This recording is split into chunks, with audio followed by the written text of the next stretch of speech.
We're so excited to have y'all here. There's going to be folks continuing to filter in as we get grounded, but thank you for being here. My name is Mira. I'll give a more of an intro about myself in a minute, but we'll kind of get some groundedness on our session today, and continue to please in the chat, share your name, whose land you're on, and something you love about the season. So welcome. This is a collab between Jewel and Urban Adamah.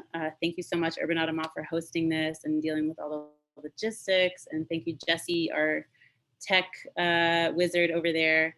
We're really excited for this continued partnership. Jewel did a workshop with Urban Adamah last year, and this is our second, kind of 2.0, continuing to take our work in organizing and community gathering to the next level.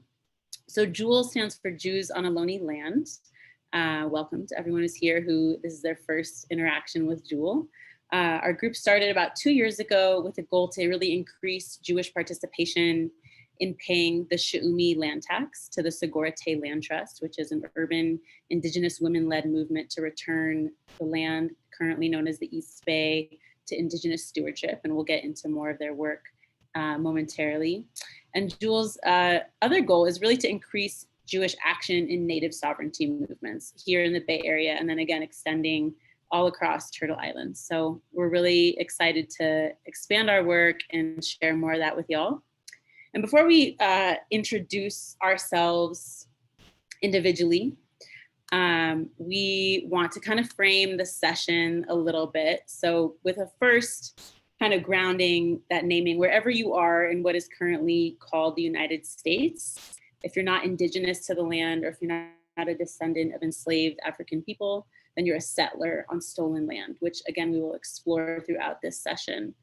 That might be something folks are really familiar with. That might be a statement that brings up a lot for you and might be new to you. So I invite you again now and just throughout the session to be in tune with your body, to be in tune with your reactions, to be in tune with your experience, breathing, drinking water, building awareness so that we can engage in the content and not necessarily need to be sitting in the unsettledness, right? And that is, of course, welcome as well.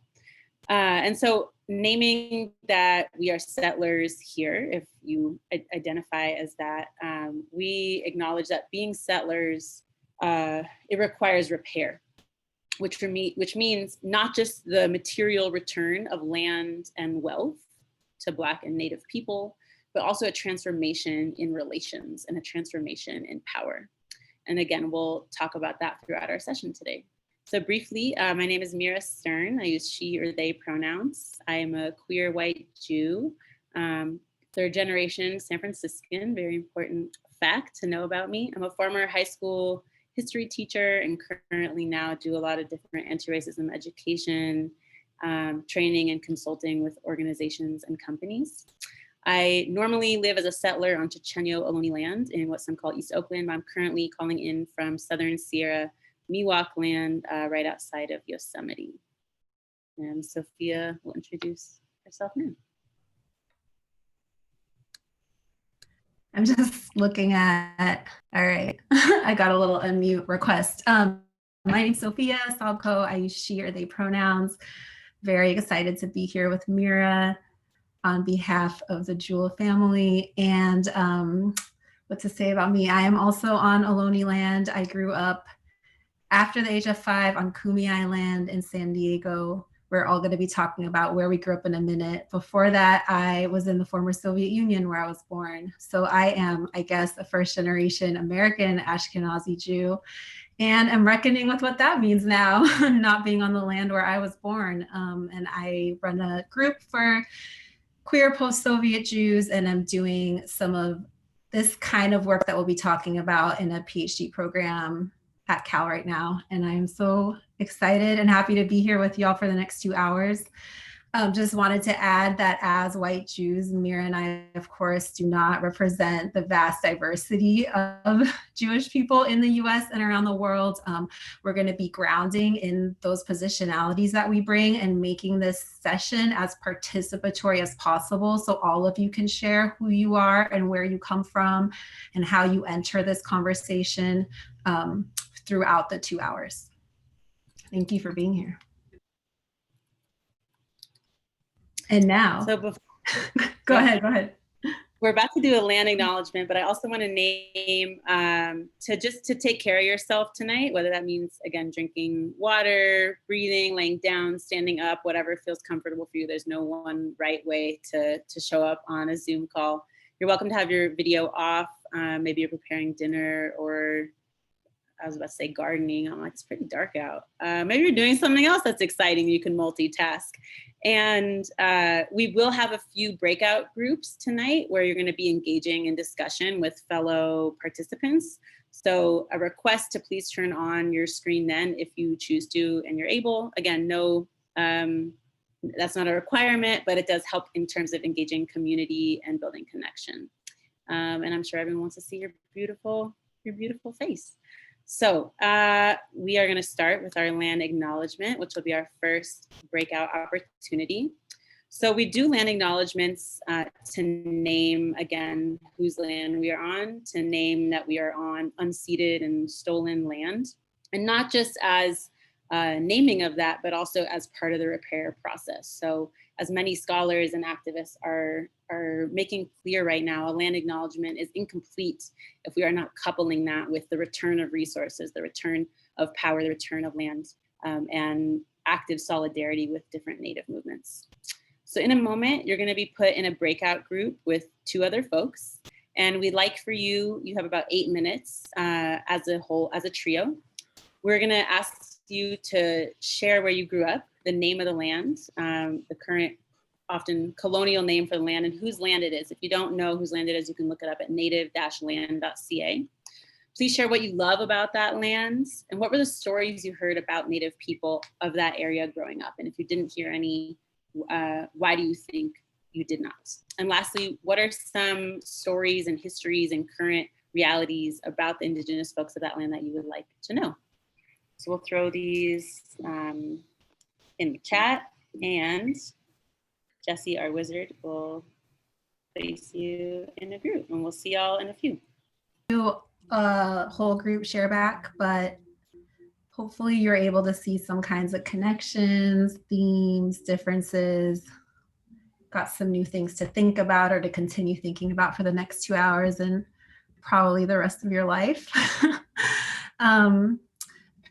If you identify as a settler, if you're not Indigenous to this land, there's clearly a lot for us to learn and to unlearn.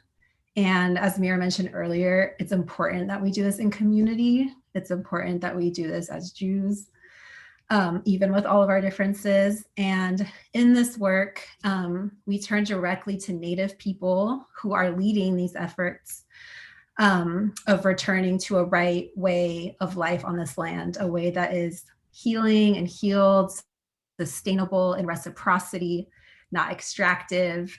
And so toward that, we really wanted to give you a chance to hear from Karina Gould, who is an Ohlone elder and the co-founder of the Sogorea Land Trust.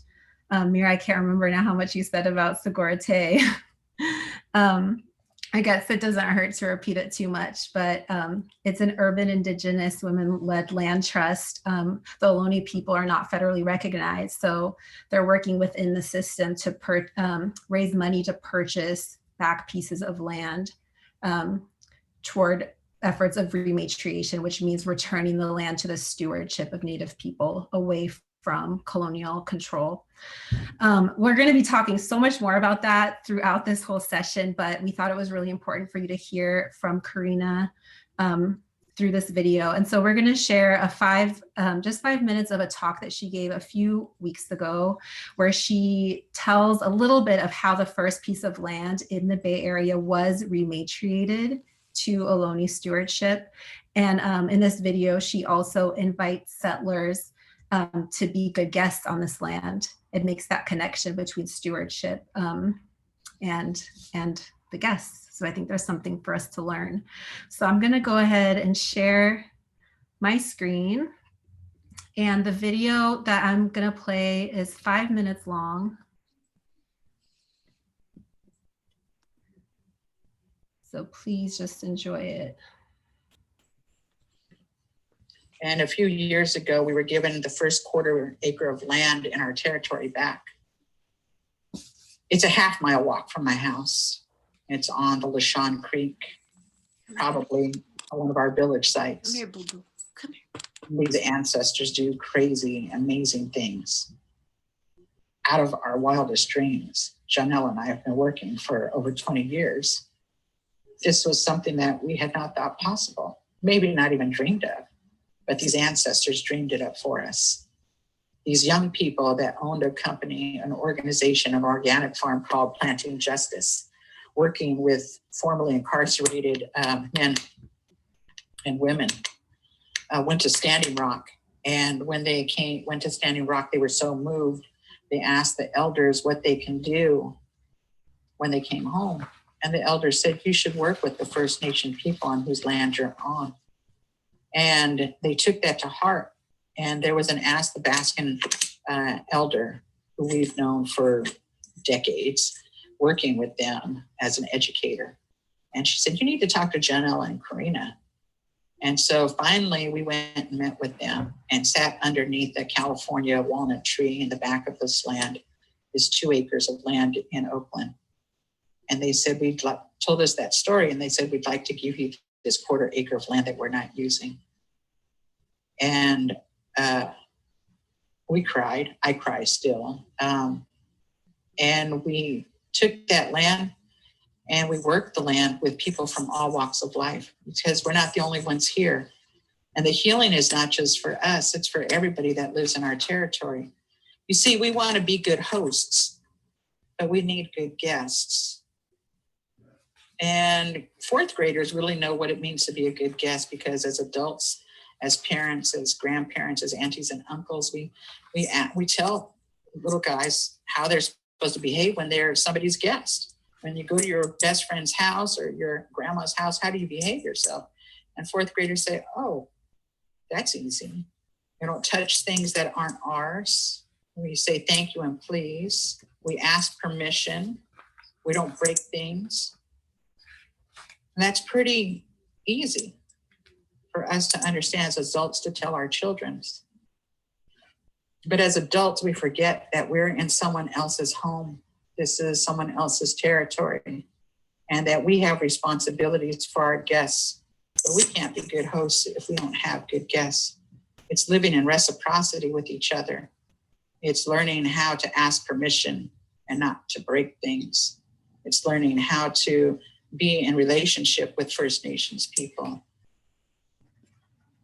We are working on bringing back our language and our cultural revitalization through the work of Sigorite. We're able to take up our Tuli again and to teach ourselves and others about the names of our medicines. We work on our land with people of all walks of life to create a better place. And as we begin to work the land and we begin to sing and we begin to share food together and medicines together, our community grows stronger. You see, we're still here. We're not the pictures of the past. This is a small portion of our tribe, and we still stand together on our lands. We still sing our songs. We still do our language. We still have obligations to our sacred sites. And we need everyone that lives in our territory to be good guests so that we can do the work that we're supposed to do. These prayers are not just for us. They are prayers for the people that live in our territories now. Our future generation is here. These are 3 of my 4 grandchildren. If we don't do this work, and if we don't do this work together, the genocidal project that was planned for us will be complete. And as a grandmother, as a leader of our tribe, I can't see that happen. All right. So you hear in there an invitation, I think a very generous invitation to people who are settlers here, and also a call to action. I'm very moved by that video. I've seen it many times, and I'm happy to share the link for the whole 2-hour talk, which gives a lot of the history of the colonial history of the Bay Area. But Of course, the question of decolonization is a very large question, and Mira and I will be speaking a lot more about that. But so Gorete invites us to pay the Shu'umi land tax toward rematriation, which is both a material action. It's a action of recognition of the Ohlone people, a reckoning with settler colonialism, and yeah, I think it is an invitation for settler healing as well, which will be and maybe Jewish healing as well, which we'll be talking about later on. And I think it requires us to educate ourselves. And that's why it's so wonderful that we're gathered here so that we can undo some of the harms of even our schooling system, which Mira will be talking about next a little bit. Thank you, Sophia. I love hearing Karina speak anytime, always. I learn and I'm challenged in my relationship to this work with each thing I feel like I hear or read. And so, yeah, highly recommend y'all take a look at that talk. We'll share that at the end. And so I'm just gonna share my screen. All right, y'all can see that. Okay, so as Sophia said, you know, and as we talked about, this is about repair work, and this is about return. Both return of, again, material resources like wealth and land, which is maybe, you know, material and not in many ways, but also about a repair for us, those of us who identify as Jewish folks here. And we'll be stepping more into that, but really want to frame tonight as an invitation to step into the challenging reframing, the challenging learning, and an invitation at moments to really shift the way that we relate to our presence on this land, our wellness, and for those of us who identify as white, our whiteness in relationship to being settlers and in relationship to what we have collectively. And again, this is not about, we will talk about your individual like resources that you come to the work with, but also when we talk about whiteness, we are talking about the collective, not necessarily each individual situation. And so as a former high school history teacher, I can say that most of us who went through schooling here in what's called the United States were miseducated. And we were taught, if we were taught at all about colonization, if we were even taught that word, we were taught that it was an event of the past. You know, Columbus came, boom, and then they set up colonies, and then here we have the United States, you know, this kind of immediate erasure of Native folks and Native struggle and Native resistance. And so Karina's work and the work of the Sogorea Land Trust as a whole is a resistance to the erasure of Native people and a challenge to those of us who grew up in this schooling system to really relearn history and to, again, relearn our individual and collective relationship to what it means to be here on this stolen land. And so decolonization, you know, is not just about decolonizing our bookshelves or decolonizing healthcare, decolonizing our spirit, as you'll often hear, which, yes, it's all of that for sure, but it's also about land. It's about the return and the rematriation of land and the return of power, the return of rightness and wellness.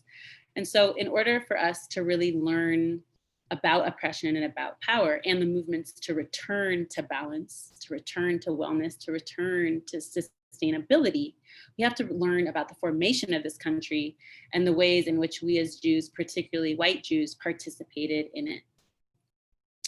So here's a brief, you know, US formation history in about 5 slides. So this nation state, what we currently call the United States, is built on Christian capitalism.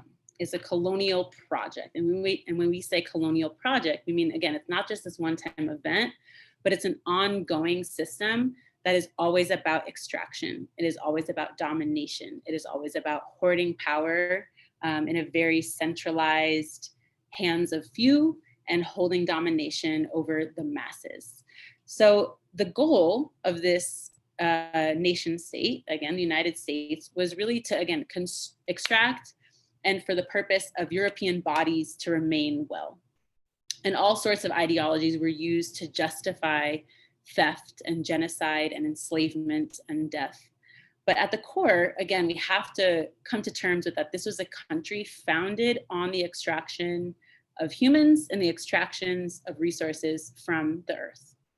So to do this, right, Europeans arrived on what some currently call the United States, and stole land to begin their colonies. And so this was established through, again, land theft, and then genociding, an attempted genocide on Native folks, where some statistics say that up to 90% of Indigenous people in North America were killed through direct contact with colonizers.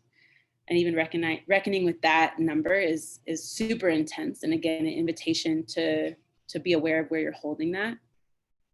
And so with land theft and with genocide, right, the goal is erasure of one group of people, Native people, and then rebuilding this land based on enslavement from African folks. I don't know why the next one's not loading.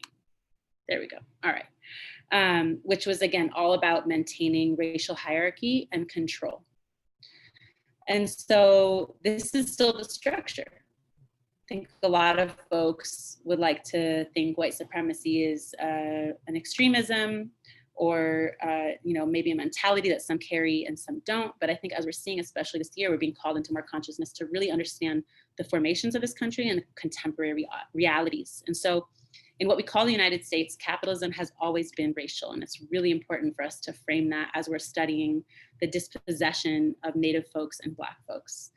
And all wealth that's accumulated in this country, and all land that's accumulated in this country by non-Native people, is based on this racialized system. So we cannot talk about wealth or class without talking also about race. And this is how we get down in this country. It's a country based on Black and Native dispossession.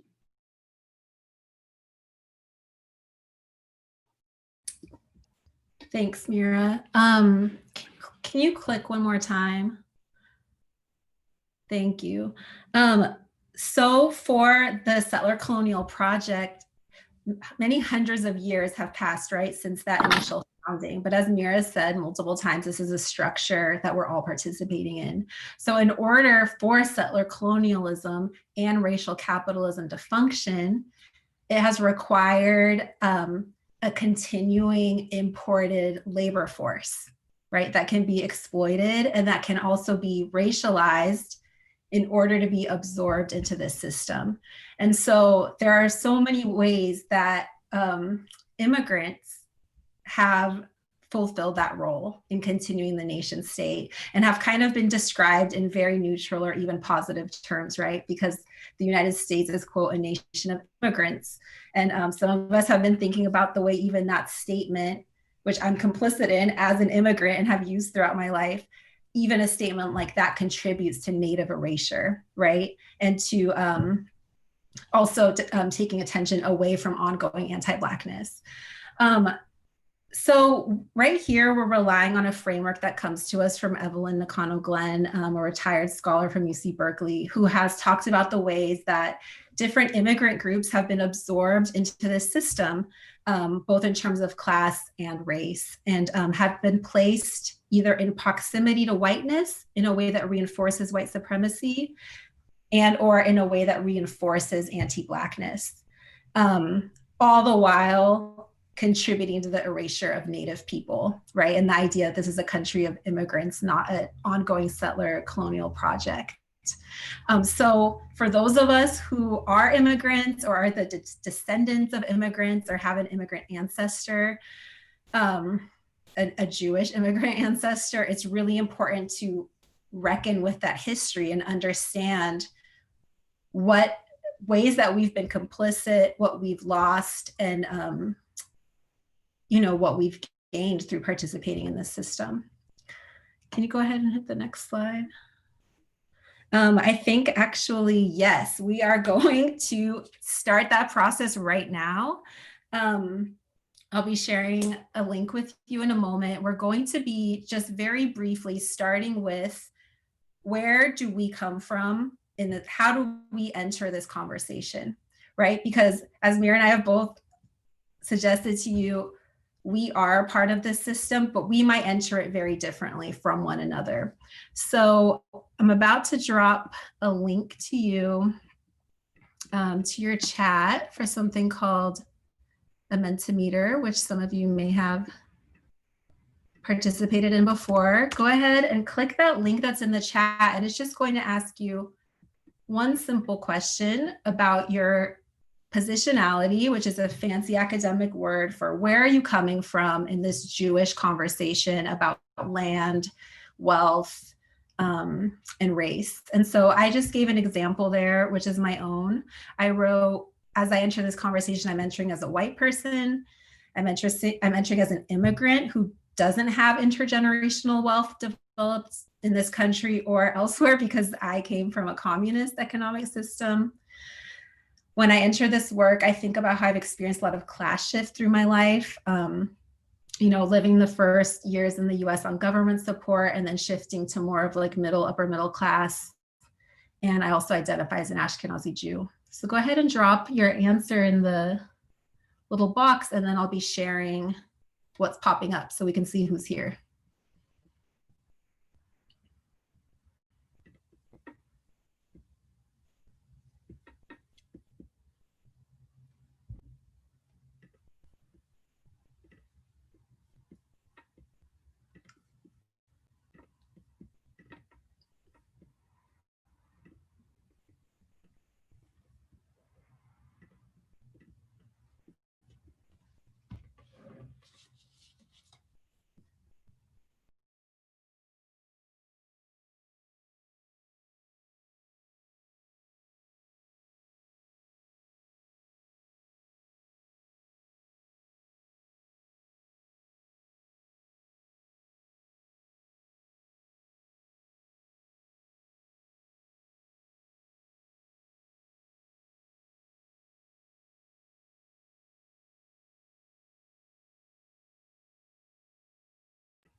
And I'll just be scrolling so y'all can see the answers here.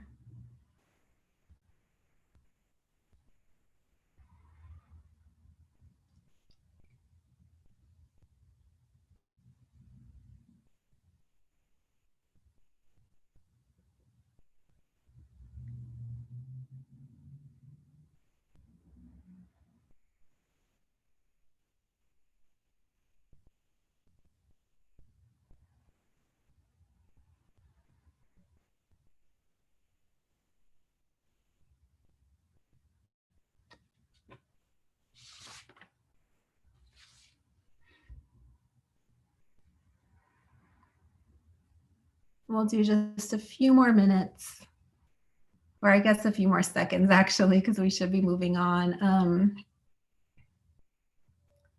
I can read a few out loud that I've seen. Class privilege, descendant of slave owners, Ashkenazi Jew from a family of Holocaust survivors, cisgender, able-bodied US citizen, middle class, one grandfather, a union organizer, mixed race, German, Jewish, and Filipino, a Jew by choice. I guess there's a lot of us here, so I won't be able to obviously read them all out loud, but please just know that there is so much diversity here, and it's so important in this work that we do not actually erase our stories, but rather ground in them.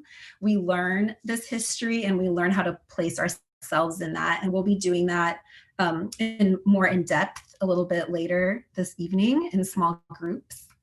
But for now, I'm going to ask Mira to bring us back to the slides.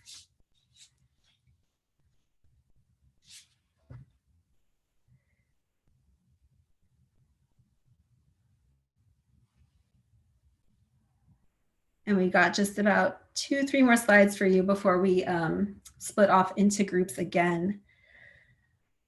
Can you go ahead and click that? Thank you so much. So as we hold the great diversity of who's even in this session, we're talking about redistributing wealth as Jews. And so it's really important to understand what wealth we do have and where it has come from, how it has been accumulated. So this quote, we're pulling resources from Penny Rosenwasser's book, which I recommend, as well as friends at Jews for Racial and Economic Justice in New York. And here I'll just read a little bit of this to you. Some 25% of Jews in the US have household incomes over 150,000, while only 8% of the general population reports the same household incomes. So you can see that's pretty high. However, Jewish adults make up a very small percentage of the US population. And that means the vast majority of high-income people in the US are non-Jews. The important thing here, hopefully that you're picking up on, is the complexity, right? So Jewish people are by no means, controlling the wealth or making up the elite kind of landowners and people who are running the highly influential industries. However, there is a significant amount of Jewish wealth, and we're going to see that in a chart that we also pulled from Jews for Racial and Economic Justice on the next slide. So here at the top, one thing that's really important to point out is that these kind of surveys are done by religion. So we've been talking a lot about whiteness and race, and we'll be going even more deeply into that in a second. But here, these are religious groups, right? So even as we see that 44% of Jewish households have an income over $100,000 as compared to these other groups, there is no racial breakdown here, right? So you kind of have to hold the number in your head of, the idea that Jews are predominantly, though not exclusively, white. But again, we don't know, according to this, how much income or wealth Jews of color are holding. Still, I think the takeaway from this is that there are significant resources to be distributed, even as, of course, there are Jews who are not high income, a lot of diversity of income. And then the next slide. While Jews don't control huge amounts of wealth, it's true that in the US, Jews earn more income than most other religious and ethnic groups. And this is just another statistic about Jewish representation in some of the high status category jobs, professional, technical, management, and business. Of course, even as Jews are not represented in some other industries. So that raises the big question of, where did this wealth come from? Where does this money come from? Because as Mira shared with us, in a system of racial capitalism, all accumulation is based on the exclusion, dispossession, exploitation of Native people, Black people, and people of color. And that is structured into our society, right? That's what people talk about when they use the term structural racism. So we're just going to do a teeny bit of history, not too much, but we have some really wonderful resources to share with you all if you're, wherever you are in your journey of learning more about this. But a couple of points that we want to share is for people, I think this is interesting for everyone, whether you are a person of color or white, Ashkenazi, or Mizrahi or Sephardic, but Steven Steinberg's work I highly recommend in the book, The Ethnic Myth. He basically traces the massive migration of 2 million immigrants from Russia to the United States at the turn of the century. And he explains that one way that over 3 generations, these people were able to get higher education and attain some kind of wealth is that they were kind of in the right place at the right time, in terms of they were literate and they came with factory, or at least experience in professions like tailors. So they were able, even though those were low-paying jobs, over time they were able to send their children to school, save enough money for that, which was of course much cheaper at the time. All of that was happening in combination with anti-Blackness. And for that, you can reference the Great Compromise, when the North and the South, the the white people in the North and the South basically agreed to keep Black people in the South to tend to cotton, opening up these jobs to newly arrived immigrants. So a really important analysis here. And then as we look across the 20th century in the next 2 slides, you'll see that these folks who were able to become teachers, doctors, people in the managerial class were aided by government programs that were exclusively supporting white people and dispossessing Black communities. And it was around this point that Ashkenazi Jews were, at least for legal purposes, included in this whiteness, where maybe socially there was still some exclusion, in social clubs and universities. But these big government policies, the New Deal, I think there's another one down here, redlining practices, a lot of Ashkenazi Jews were able to benefit from these practices to the exclusion and dispossession of Black communities. And this is how home ownership is extremely crucial to understanding the accumulation of this kind of wealth. And I think on the next slide, we have one more. Right, so the new Deal, the GI Bill, these programs of the 1930s and 40s, they're what Karen Brodkin calls white affirmative action programs. And it's interesting, you know, growing up in the 80s and 90s, I definitely heard the term affirmative action in reference to support for people of color, but she's saying it's really important that we name that these were programs that were exclusively for white people, to build up white suburbs and to dispossess Black neighborhoods that were left to inner cities. So a lot of history here, we're happy to share resources, but what we're really interested in here is learning how to place ourselves in this history. And that goes for me, not even being from here, not even being born here. I know that I'm still participating in the legacies of these systems. So it's just a start, and we'll be jumping in soon, but Mira has something for you. Just an invitation again, as we are centering our experience in this, to take a breath and to notice that was a lot of information, a lot of talk about the formation of this nation state, our role in this as white folks, as Jewish folks, as white Jews, as non-white Jews, and just to notice where it's landing in your spirit and body before we head out into some breakout room.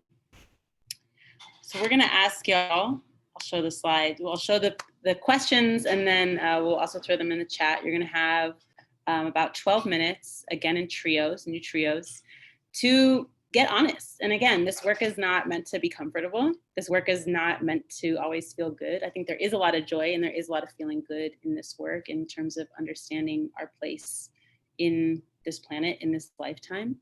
But it's also about stepping into pain and stepping into honesty. So the braver, I believe the braver we step into these conversations, the more opportunity we have to really shift things. So we're gonna ask y'all to take some inventory. What have you accumulated and lost throughout participating in these systems?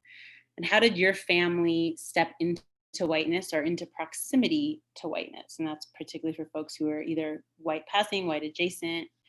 And then what resources do you have at your disposal to really step into repair work and return work? So we'll prompt y'all with some time marks, and then we'll share back a little bit in a whole group. So enjoy, and we'll see y'all shortly. Thanks. And just anything from that group that you were just chatting in before we took the break, because we didn't get to hear any of it. So we're really curious what connections there are across the groups.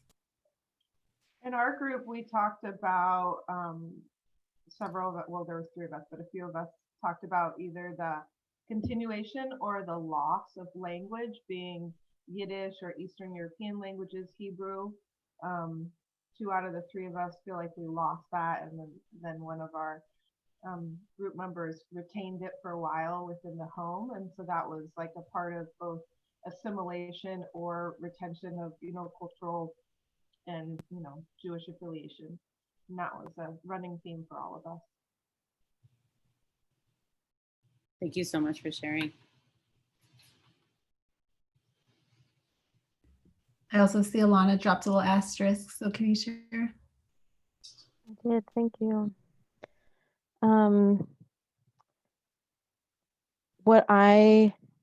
One of the big themes that I saw, I think everyone saw in our conversation, was around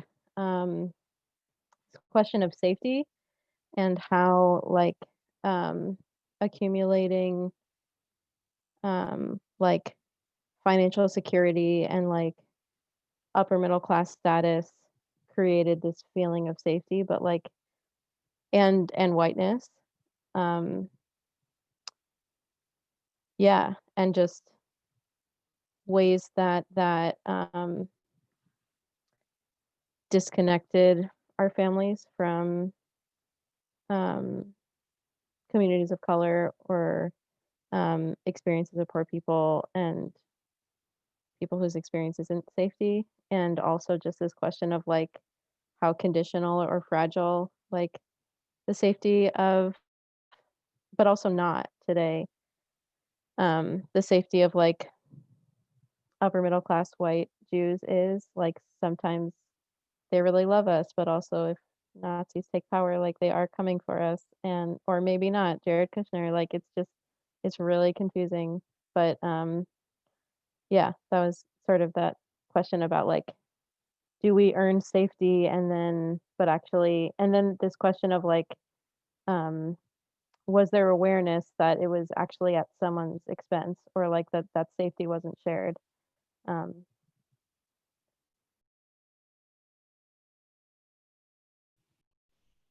Thank you so much. I so appreciate you naming all of that and complexifying what safety means and what it does. Julie, we'd love for you to share. Well, something we started to talk about or maybe reference slightly was like the being grounded in Jewish ethics, and yet the sort of erasure or lack of education or miseducation around Indigenous lands and communities. And so to do this work now as a kind of reparative action in community, I feel a lot of possibility in that, and even just having that discussion in the small group feels very powerful. So thank you.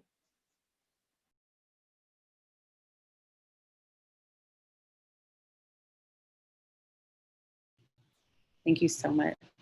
I appreciate you naming that. Does anyone else feel compelled or called to share?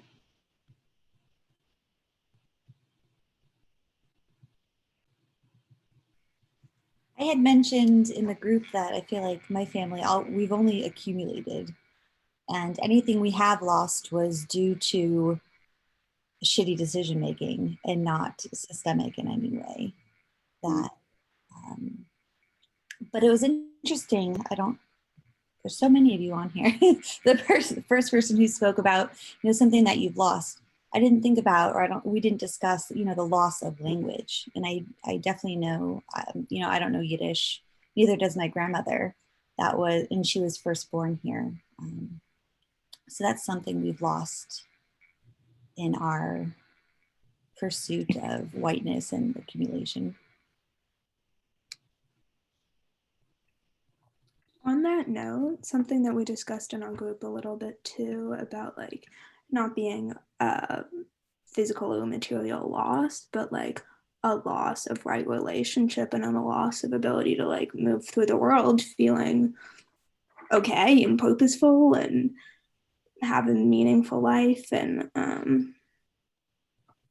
yeah, I think that there was a loss of being okay, that a lot of people just feel so much shame or guilt, or whether they don't even know how to put it in those words. They just like see the global situation, and that's a huge loss of peace of mind, I guess. Yes, I see a lot of folks head nodding. Thank you for that. We have time for maybe one more person to weigh in if anyone feels called to do so. see Janet in the chat talking about a moral and ethical loss, definitely. Our group talked about also just not knowing very much about our ancestors before the generation that immigrated. Mm-hmm. The generations that immigrated. So like for some, it might be our grandparents or great grandparents, and then before that, knowing very little. Definitely, I resonate with that a lot, and just wondering how even to recuperate or like refine those stories. Thank you everyone so much for sharing, and I see you know, more folks talking about learning about whiteness and the grief that comes up, and knowing what we've lost and knowing what we chose to give up, or maybe, you know, didn't always clearly choose to give up. And again, not naming that not everyone on this call is a white person or identifies as white, but knowing in which, again, these systems compel so many people to give up their identity for material benefit, and or for this idea of safety, for this notion of well-being. But I know deep in my spirit, I know I cannot be well if my wellness depends on other people's dispossession and other people's erasure or other people's oppression. And so holding the grief, right, of what, you know, many Jews have collectively given up as a whole, and what we as white folks, or those of us who identify as white here, have bought into, you know, I think there's this obsession about passing down wealth, and an obsession about accumulating materials and having a lot of safety net, which of course comes from a lot of real ancestral trauma and lived experience of many folks who experienced the Nazi Holocaust or experienced other movements and erasures of Jewishness in different places.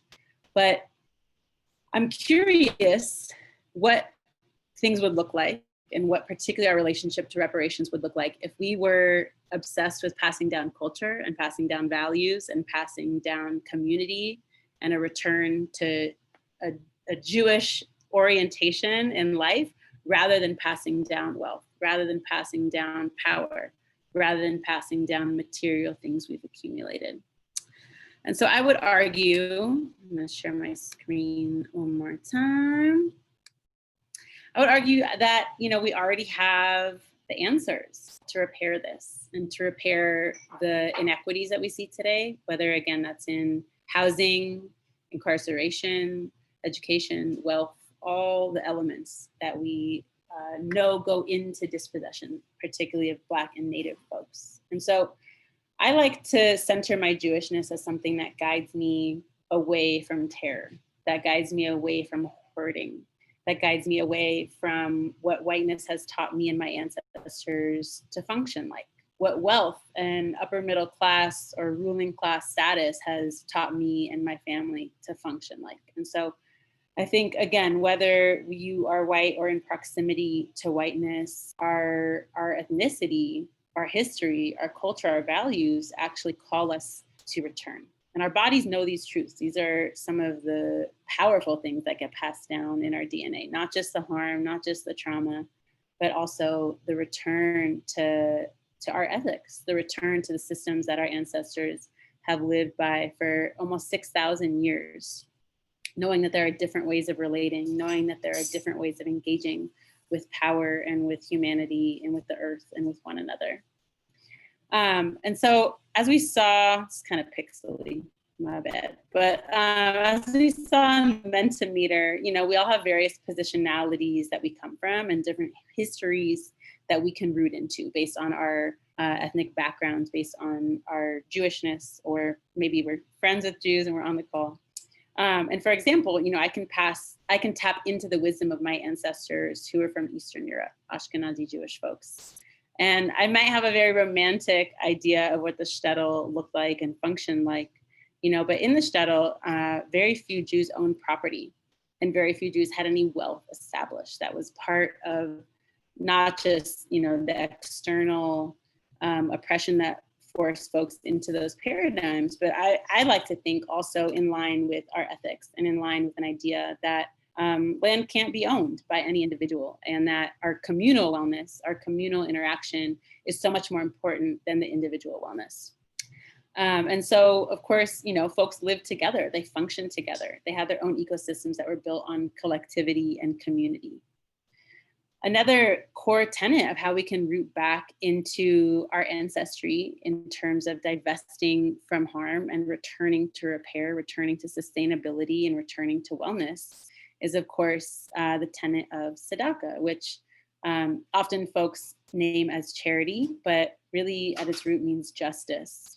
And early rabbis, you know, always viewed social welfare as an economic and social justice matter, and knowing that our collective wellness and each individual's wellness was not just its own kind of isolated reality functioning in some faraway solar system, but really an intrinsic ecosystem that lived one together. And so there's also a tenet of knowing that if we are working towards building social responsibility, if we are working towards building collectivity, it can't be done to someone, it has to be done with one another.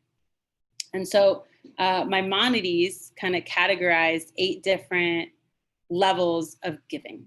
And so level 8, you have kind of the lowest is when someone gives grudgingly with sour energy. So that's maybe someone nowadays, you know, feeling guilted into paying their segurite, paying their she'umi land tax. Maybe they really don't want to do it, but they feel compelled by their peers to do so.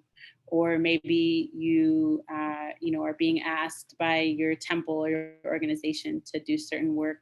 And that's level 8, right? You're still giving, but you're not doing it wholeheartedly. You're not doing it with righteousness inside your own spirit. And then we have all the way to level 1. You know, I'm not going to go through all of them. You can research that on your own. They're pretty fascinating, include a lot of about anonymity and whatnot. But the highest form of tzedakah, the highest form of giving back, according to some of our early teachers, is helping someone become self-sufficient. And as, of course, you know, not to generalize, but as we saw in a lot of the data presented, that white communities and Jewish communities as a whole, for the most part, have been able to become self-sufficient on these lands at the expense of Native and Black folks, who, of course, were self-sufficient in their own communities and their own intricate ecosystems before colonization, before enslavement, before the transatlantic slave trade. And so this work, right, if we're actually focused on a return to our Jewishness, not just in the cultural sense, not just for holidays, not just for maybe sending your kids to school, but actually in the orientation of how we're living and how we are relating to one another, the work is about our own repair as well. And so I wonder what it would mean for us to give things up, to give up homes, to give up inheritances, to give up wealth, to give up positions, to give up so much of the wealth that the Jewish community has, again, very generously given, often to one another, but that we often retain in our own community. What would it look like for us to really shift our relationship to power and shift our relationship to holding at others' wellness, so that other people can become self-sufficient once again? Not so that we are in, you know, the heads of nonprofits or giving out an annual tax, right, in order to offset the harm that has been caused. But what does it mean for us to center the return completely so that other people can be well, so that our wellness is not dependent on other folks' suffering? And again, this is about a chance to return to our spiritual wellness. We've been really sick. Settler Jews, white folks, we have been sick. We've allowed ourselves to step into paradigms of domination and segregation and terror and hoarding.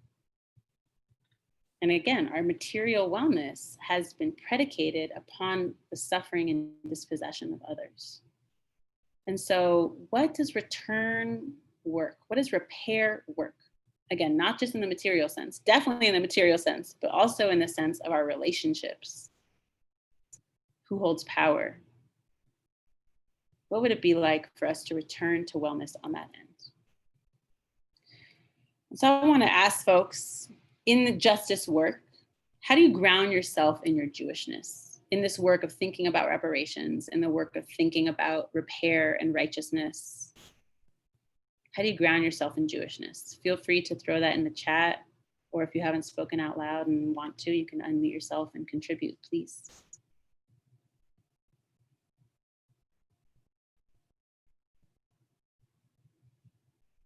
What does it mean to ground yourself in your Jewishness, in the work of returning power and resource to Native and Black folks?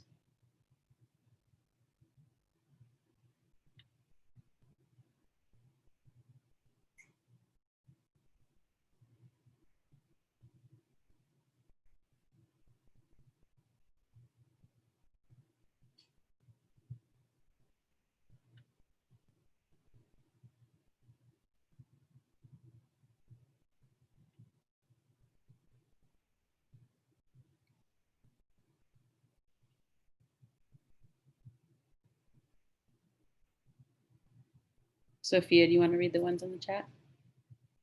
Yeah. I think about honoring my ancestors who were oppressed by taking action to not oppress others.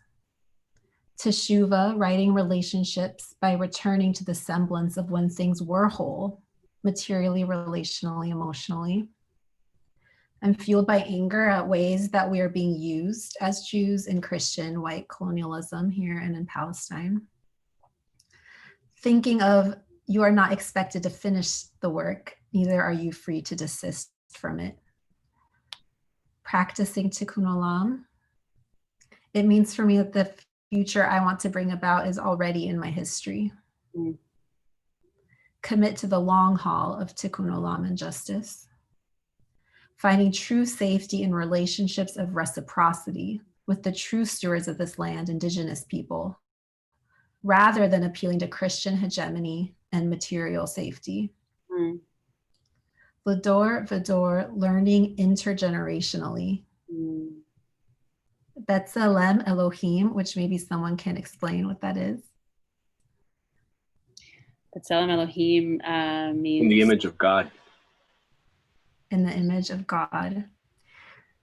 Rebuilding relationships with land-based practices, with plant and animal life, with prayer, and always walking side by side with Native people. Spiritual teachings about liberation, spiritual liberation. This is such an incredible list. I'm definitely going to copy and paste this. This needs to be cataloged because we come from such incredible wisdom. We come from what we've been searching for. We come from such brilliance and interconnectedness with one another and the land and God. This is really an incredible list, and seeing things that I hadn't thought ground me in the work, but that I'm reminded do, generation to generation. But B'Tselem Elohim, thank you those folks who threw those in the chat. And again, I think for those of us who identify as white, we are being reminded over and over and over again, there's nothing redeemable in whiteness. There's nothing redeemable about this system. Just like the same thing as settler colonialism, there's nothing redeemable about this structure. There's no wellness in it. And we right here at our disposal have so many grounding values and so many grounding practices and histories to return to that are going to allow us to be in righteous relationship with one another, with ourselves, with the land, and with those whose land we are on. So we're going to invite y'all into your final breakout groups of the evening. And if my slides will work, there we go. So we're going to ask y'all to discuss a little bit about what's exciting and challenging about engaging with the work of reparations and Indigenous sovereignty.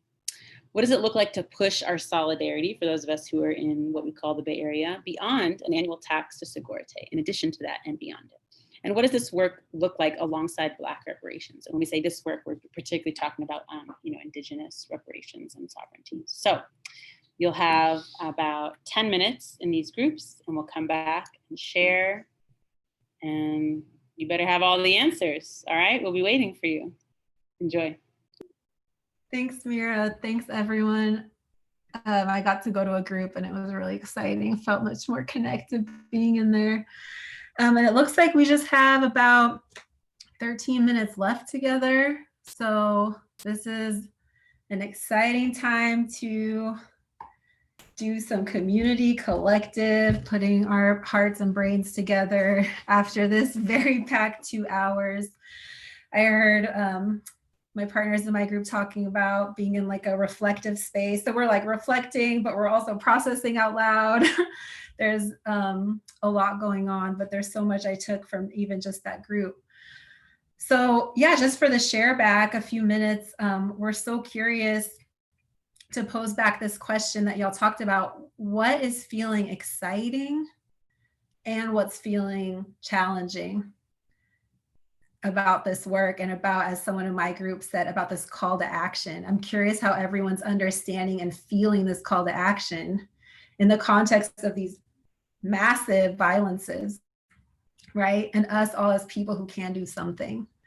What's challenging, what's exciting? Please, just like last time, drop a little asterisk in the chat, or you're welcome to unmute yourself, and we can just build off of each other for a few minutes.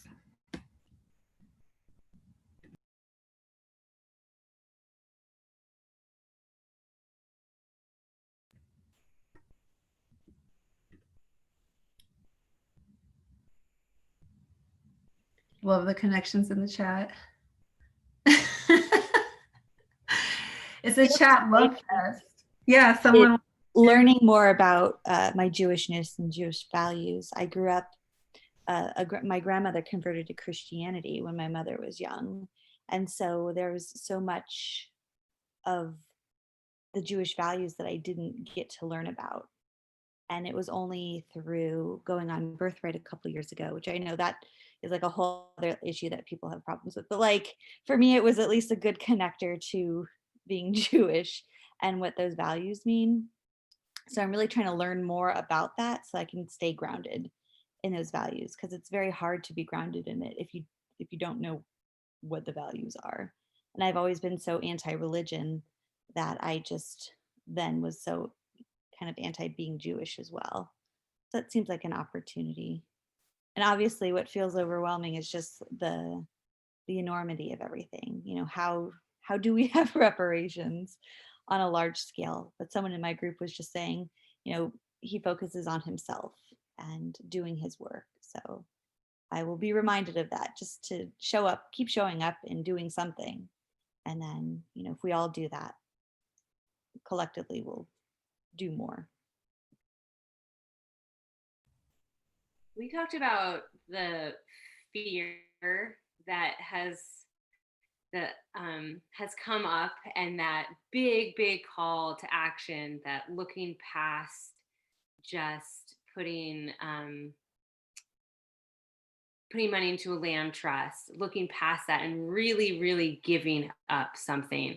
And for me, that is, I know, is incredibly uncomfortable. And I think you have to be uncomfortable to become comfortable. And so the next steps for me are to consistently, like, hear in my body, and when I'm like super triggered, like, shoot, I don't want to do that. Why are you asking me to give up all of this? I feel really comfortable. What does that really look like for my life? So just listen to that before I even step into action, before I even decide where I'm going to put my money, my resources, my time, my energy, because we all know that there is so much work to be done in this world. There's so many causes to put our energy into. And so before I take that next action step, I have to figure out where I feel that fear and tension and triggering.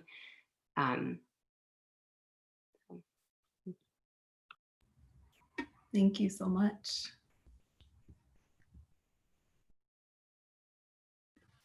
Anyone else? What's exciting to you and scary and hard?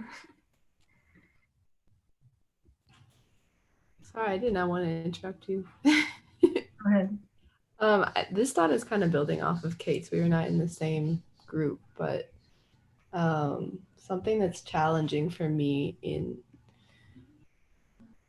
decolonization work is actually assessing where other folks are at in their bodies when I bring things up and when I challenge them, try and decolonize our conversation or their mind or our minds in this space, and like being met with we all have emotional reactions, we all have questions, we all have biases and ignorances. And so like what is really, and I've super appreciated the two folks I talked to in my last discussion who are much older than I am, and I'm constantly being curious about the ways in which I can interact with my elders, my mom primarily, but like all the elders in my life, and be like, your experience is just as valid as the way I'm trying to think right now, and like almost control the conversation, but like,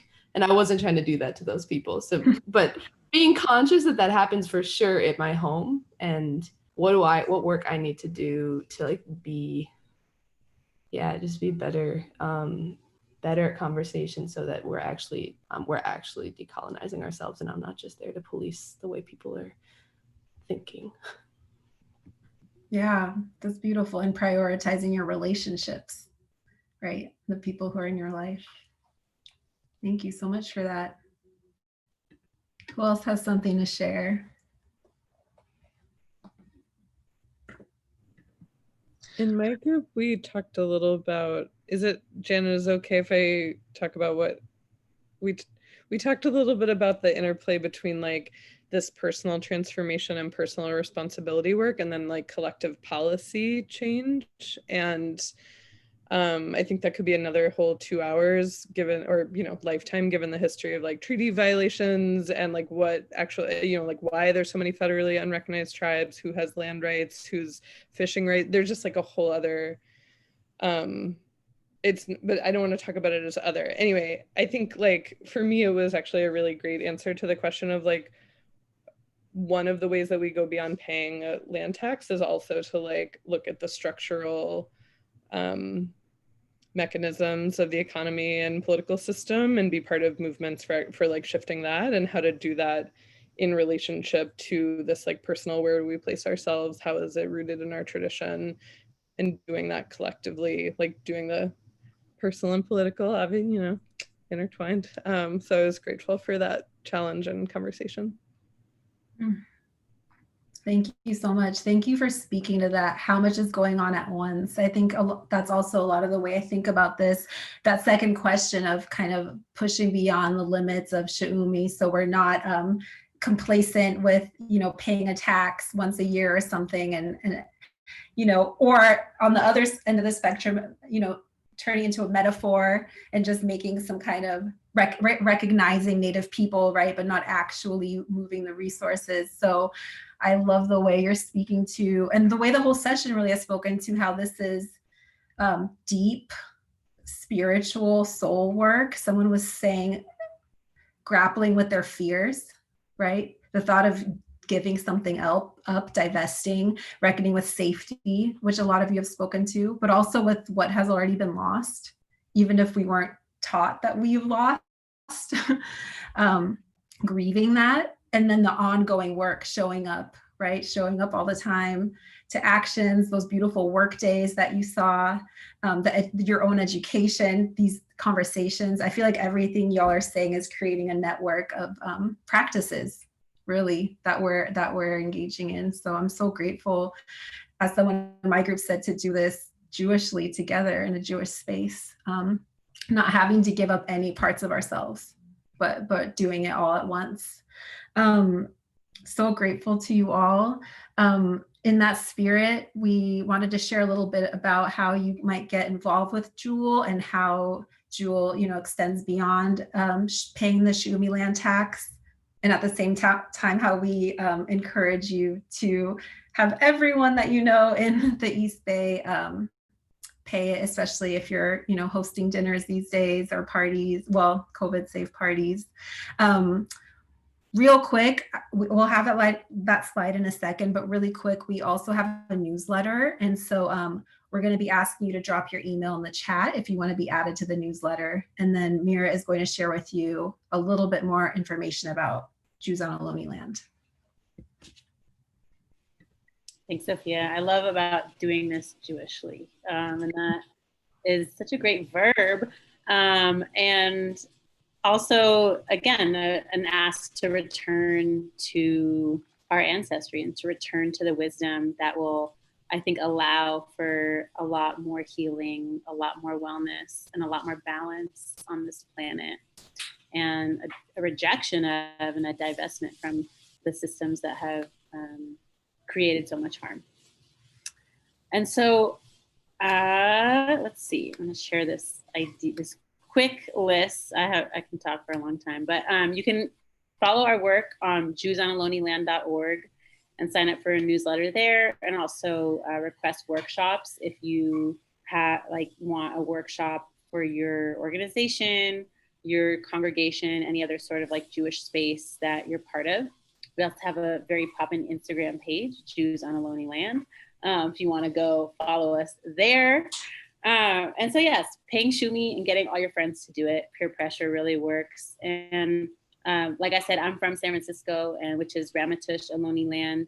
There is not a land trust established on that land, and so I still encourage my family and friends who live in San Francisco to pay the shumi land tax. If you're on other lands, there are lots of other local land trusts and kind of tourist tax movements happening, and we're happy to plug you in with that work. We also want your congregation or your Jewish org or community group to pay as an institution. So getting individuals to pay, but also institutional contributions can be much kind of like heftier and pay a larger amount. We ask folks to show up to gatherings and protests. Each year on Black Friday, there is a gathering at the Emeryville Shopping Center, which is built on top of a very ancient shell mound and sacred burial site of Native folks. And so that's not happening this year, but you can stay in tune with other ways to show up, and there'll be continual opportunities for community involvement. Hire Indigenous folks. You know, there are ways to, whether you're hiring speakers for an event or paying folks from Sigorate to do education work, or also just in terms of who you're giving your funds and your money to, in terms of your plumber or your therapist or your wedding invitation designer, right? Speakers and teachers should come to your school, your organizations, your spaces of community gathering. And then I would like to see the work that excites me the most are these reparations plans as a family or as a community. And again, moving beyond the paradigms that we've been taught around private property, around things passing down from generation to generation, when we might be fine. We might be fine without what we inherit. We might be fine without what we feel attachment to, whether that's the homes we grew up in or the money that our auntie might leave us. Think about how righteous it is to return things that can contribute so much more wellness to someone else's life and to the generations that will follow them, rather than, again, the hoarding and the connection to things that we've been so taught and so conditioned to value over other people's wellness, over other people's wholeness. And again, the conversation is ongoing. We're excited to continue that with y'all. You can also stay in touch with Sophia and me on Facebook, on Instagram, and continue. I love to have these conversations with folks and support folks in their work as it, you know, continues and pushes my relationship to this work. So, Sophia, take us on. Yeah, that sounds wonderful. So please find us, reach us out. We just talk about this all the time anyway, so we'd love to talk to you. In closing, we started with reflection on the season, and there was a lot of gratitude to the earth, to the land. And so in closing, we're curious just in the chat how you are imagining nourishing this reparations work and this work of decolonization, rematriation, divesting from white supremacy, any of it. How do you intend to nourish that throughout this season? Please just drop your answer in the chat and then we can say goodnight.